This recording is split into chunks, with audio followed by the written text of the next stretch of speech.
സാഹിത്യത്തിലെ കുലപതിയും സ്വാതന്ത്ര്യസമര സേനാനിയും മഹാനായ മനുഷ്യനും പട്ടിണി, ദാരിദ്ര്യം, പാർശ്വവൽക്കരണം, ലിംഗഭേദം, വർഗപക്ഷപാതം എന്നിവയുടെ യാഥാർത്ഥ്യത്തിന്റെ എഴുത്തുകാരനുമായ കോവിലൻ എന്ന വട്ടംപറമ്പിൽ വേലപ്പൻ അയ്യപ്പനിൽ ഒരു ധിക്കാരിയുണ്ടായിരുന്നു എന്നതിൽ സംശയമില്ല.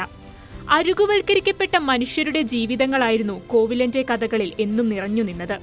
അരുകു ചേർക്കപ്പെട്ട മനുഷ്യരുടെ ജീവിതം എന്നും പരുക്കമായിരുന്നു കോവിലന്റെ എഴുത്തുകളെ പോലെ. മരിച്ചാൽ മതി എന്നു പലതവണ ആഗ്രഹിക്കുന്ന ഒരു കഥാപാത്രമുണ്ട് കോവിലന്റെ റാ എന്ന കഥയിൽ. ബാജിയുടെ അമ്മ. ജീവിക്കാൻ ഇഷ്ടമില്ലാത്തതുകൊണ്ടല്ല, മരിച്ചാൽ പിന്നെ വിശപ്പറിയേണ്ടല്ലോ. ആഗ്രഹിച്ചിട്ടും അവർ മരിച്ചില്ല. വിശപ്പിന്റെ വേദനയും കൊണ്ട് ജീവിച്ചു. ബാജിയുടെ അമ്മയെ മരിക്കാൻ പ്രേരിപ്പിച്ച വിശപ്പെന്ന വികാരത്തിന്റെ എഴുത്തുകാരൻ. അതായിരുന്നു മലയാള സാഹിത്യത്തിന് കോവിലൻ. അദ്ദേഹം ഒരിക്കൽ പറഞ്ഞിട്ടുണ്ട്, ഞാൻ കാമത്തെപ്പറ്റി എഴുതിയിട്ടില്ല, എന്നാൽ വിശപ്പിനെ പറ്റി എഴുതിയിട്ടുണ്ട്.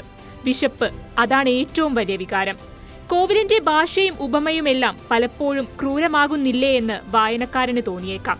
എന്നാൽ മനുഷ്യജീവിതങ്ങളും അവയുടെ യാഥാർത്ഥ്യങ്ങളും പലപ്പോഴും ക്രൂരമാണല്ലോ. ഒരു കഷ്ണം അസ്ഥി എന്ന കഥയിലെ അച്ഛൻ ഒരു കഷ്ണം അസ്ഥി സൂക്ഷിച്ചു വെച്ചിട്ടുണ്ട്, കൂടെ ഒരു കുറിപ്പും. ഞാൻ മരിച്ചാൽ എന്നോടൊപ്പം ഈ അസ്ഥി മറവു ചെയ്യണം.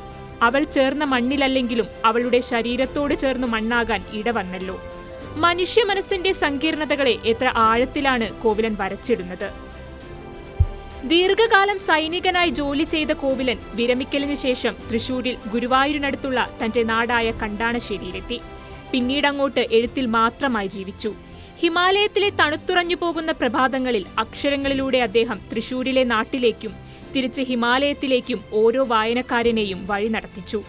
ക്വിറ്റ് ഇന്ത്യ സമരത്തിൽ ഗാന്ധിയെ അറസ്റ്റ് ചെയ്തപ്പോൾ ക്ലാസ് ബഹിഷ്കരിച്ച് മുദ്രാവാക്യം ഉറക്കെ വിളിച്ചു പുറത്തിറങ്ങിയ വിദ്യാർത്ഥിയാണ് കോവിലൻ. ജീവിതത്തിലും എഴുത്തിലും കോവിലൻ ആരെയും ഭയന്നിട്ടില്ല. തനിക്ക് ശരിയെന്ന് തോന്നുന്നതെല്ലാം കോവിലൻ എവിടെയും വെട്ടിത്തുറന്നു പറഞ്ഞു. വേദനയുടെയും വിശപ്പിന്റെയും അമർഷങ്ങളുടെയും എല്ലാം എഴുത്താണ് കോവിലന്റേത്. അദ്ദേഹത്തിന്റെ വാക്കുകൾക്ക് പരിസരബോധമില്ല. എന്നാൽ വായനക്കാരനെ പൊള്ളലേൽപ്പിക്കാൻ കഴിയുന്ന തീച്ചൂളയായിരുന്നു ഓരോ വാക്കുകളും. 2010 ജൂൺ 2 കോവിലൻ വിട പറഞ്ഞപ്പോൾ സാഹിത്യലോകത്ത് തന്റേതായ ഇടം കണ്ടെത്തിയ തന്റേടിയായ എഴുത്തുകാരനെ തന്നെയാണ് മലയാളത്തിനു നഷ്ടമായത്. അനന്യ വേണുഗോപാൽ, കൈരളി ന്യൂസ്.